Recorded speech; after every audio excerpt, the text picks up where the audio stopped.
Hello, today is Thursday, May 22nd, 2025. I'm Tony Mangino from TC2, and this is Staying Connected. Recently, Laura McDonald, a partner at LB3, mentioned a change AT&T made to its online terms that users of their services should know about. We're happy to have Laura back on our program today to discuss this important change further. Laura, thanks for coming back. Tony, it's always good to be back. Thanks for having me. So, Laura, before you jump into the weeds, can you tell us a little bit of background on these online terms and what they do? Absolutely. And we've gone into greater detail on these terms and structures in prior podcasts, but just as a quick background, and as most enterprise customers know, the traditional U.S. carriers, so that's AT&T, Verizon, Lumen, etc., post online terms, and often they're standard contracts and URLs, and these act as the foundations for their relationships with their enterprise customers. The carriers use these terms to supplant or supplement, or both, their contractual terms with their enterprise customers. And they are usually included in the contracts in some innocuous sentence with a link to the terms. Often it's an unhelpful link. You go to it and you have to dig 3 more layers, but there's a link there. And some of the online terms are benign. There's service descriptions and the like. But there are others that raise eyebrows and concerns, and that are purposely drafted to favor the carrier. These online terms are usually divided into general terms that cover all or substantially all the services they offer. So it's kind of an MSA type style.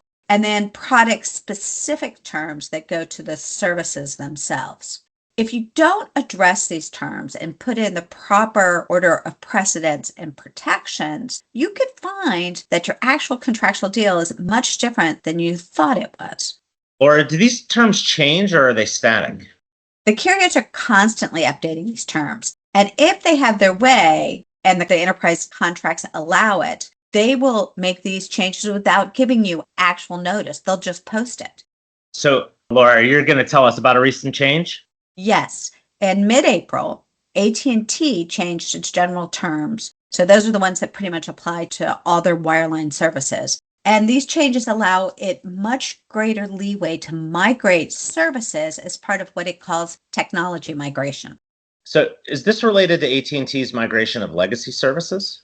Yes, but it goes even farther. AT&T has long built in to the service guides a right to terminate services on 1 year's notice and to terminate specific service components, which would be like a type of service, say an access link, on 120 days notice. And AT&T has used this to force customers off of grandfathered services. So when you're talking about the access piece, it would be a DS1 or a T45 or a Sonnet. In recent changes, AT&T clarified that services in a specific geographic area, so wire center, city, state, or even the country, is considered a service component. And AT&T only needs to provide 120 days notice that it's discontinuing it. Now, I'm not sure how terminating a service in an entire country differentiates it from discontinuing a service component on 120 days or a whole service, which needs 12 months. But I'm just the messenger here. Yeah, that seems wrong. And let me guess, they can give you notice by posting it online, right? Yep, you got it. You've read their playbook. Notice can be as set forth in the guide. It can be by an email. Sometimes I see these in billing inserts. Or if the customer has addressed this, it may be as required by the customer's agreement. Laura, was that the only change? No. AT&T added a whole new right to migrate services that are already installed so long as, 1, the alternative service provides similar functionality, and 2, the existing service is expected to be retired or is being replaced. AT&T will give customers notice. Again, it could be via the guide, which of course most people are not looking at on a regular basis, via email, or again as required in the customer contract. And when AT&T gives notice, it'll give notice of the cutover window when the service may not be available, and it will also give notices to actions that the customer has to take to facilitate the migration. Wait. So who decides if the functionality is similar? Very good question. It appears that is AT&T's decision. And there are opportunities for problems associated with that. However, AT&T did build in some customer protections. Okay, so admittedly, I'm skeptical here. What are the protections? AT&T states in its terms that it will implement the service technology migrations in a manner designed to minimize service disruption and to promote the continuity of services to customer. And AT&T also states that the MRCs and usage rates applicable to the existing service prior to the service technology migration will not increase due to the migration. Okay, I mean, that sounds good, but what's the catch? A couple of things. Let's start with the no disruption statement. AT&T states in the same general section, but in a different portion, that service interruptions may occur during the migration, and outages during the migration are not eligible for SLA credits. Also, let's look at the functionality similar statement that you pointed out. AT&T states that the migration may involve changes to services or service features. So while there may not be a change in functionality, however they describe it or determine that it would be, they do allow for changes in services or features. So I'm not sure that's consistent. Let's go on to some of these other inconsistencies. AT&T says there will be no changes in rates for existing services. The language is actually carefully written. While the MRC and usage charges applicable to the existing service prior to the migration will not increase, AT&T expressly states that the rates may be modified at any time after the migration by AT&T, subject to notice or other requirements. Also, the customer may face one-time charges associated with the disconnection of the existing service, so the service they're terminating, and the installation or activation of the new service, the one they're migrating you to. Furthermore, AT&T can notify you of changes to the service features, functions, options, and quote-unquote applicable rates, terms, conditions applicable to the migrated services after they're actually migrated. So the protections are not as ironclad as they may initially sound. Great. So what I'm hearing is that AT&T can migrate your service, you may get a notice via the service guide, and the replacement service may cost you. Is there anything a customer can do, Laura? Yes. First of all, the service guide states that if the customer does not accept the migration at a site identified, the customer can notify AT&T that it will submit a disconnect order for the impacted services before the announced migration date.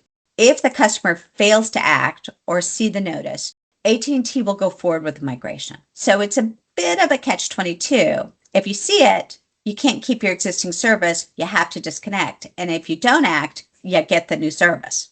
So basically, you can accept the service migration or take the nuclear option of disconnecting the service. Now, I've worked with you a long time. You must have other suggestions. And I bet you'll say start by looking at your contract. Tony, you know me well. Yes, look at your contract. An enterprise may have protective language already in place. One provision may give an enterprise the right to object to a material and adverse provision or change in the service guide.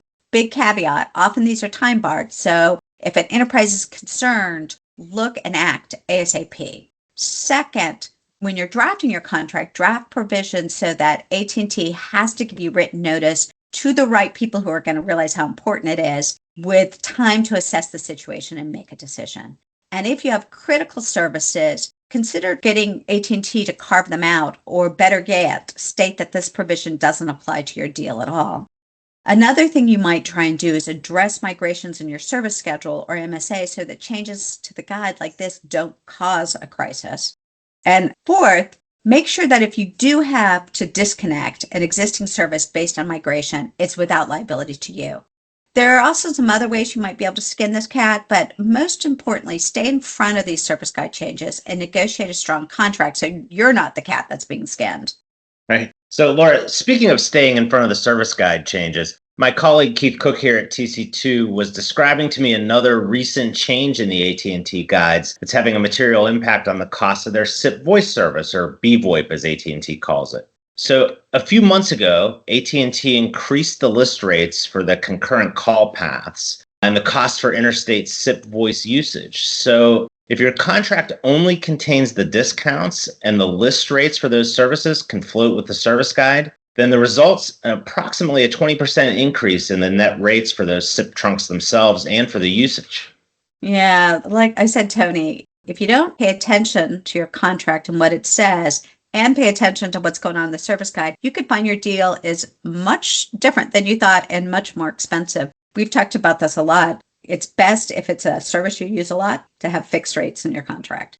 Absolutely. And as usual, Laura, you've given us a lot to think about here today. Thanks so much for joining us. And if you'd like to learn more about how to effectively manage your deal in the face of the supplier service guides, or you have other ICT needs, you can contact Laura or me or any of our LB3 and TC2 colleagues by giving us a call or shooting us an email.